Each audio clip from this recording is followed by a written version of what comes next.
Students, आज हम विभिन्न सिग्नलों के आवृत्ति परास के बारे में पढ़ेंगे। देखिए, जो अलग अलग टाइप के सिग्नल होते हैं उनकी रेंज भी, फ्रीक्वेंसी रेंज भी अलग अलग होती है। जैसे हम यहाँ पर भाषण की बात करें, यानी कि स्पीच की जो फ्रीक्वेंसी रेंज है वो 300 हर्ट्ज से 3100 हर्ट्ज के बीच में होती है।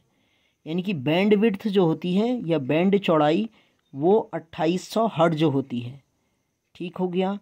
और उसके पश्चात संगीत के लिए जो फ्रीक्वेंसी रेंज होती है वो 20 हर्ट्ज से लेकर के 20,000 हर्ट्ज तक होती है।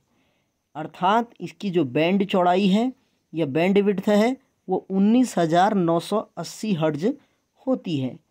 दृश्य के लिए यानी कि विजुअल के लिए 1500 MHz मेगा हर्ट्ज से 1506 मेगा हर्ट्ज तक इसकी फ्रीक्वेंसी रेंज होती है। और इसकी जो बैंड विड्थ होती है वो 6 मेगा हर्ट्ज होती है। 1 मेगा हर्ट्ज बराबर 10⁶ हर्ट्ज होता है।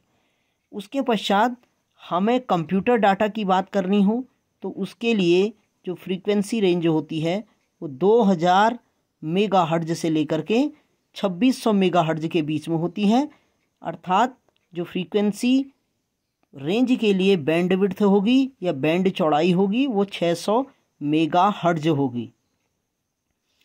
अगला आता है इसमें ब्रॉडकास्ट की प्रकृति। सबसे पहले होता है आयाम मॉड्यूलेशन, यानी कि ब्रॉडकास्ट का जो नेचर है, आयाम मॉड्यूलेशन के लिए जो फ्रीक्वेंसी बैंड होता है वो कितना होता है। 540 से 1600 किलो हर्ट्ज।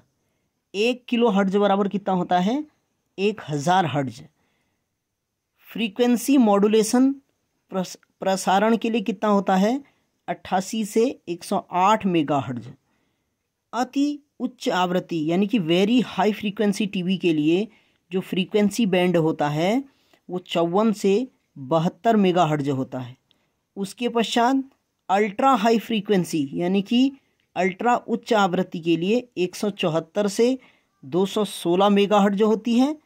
और सेलुलर मोबाइल के लिए 840 से 935 मेगा हर्ट्ज।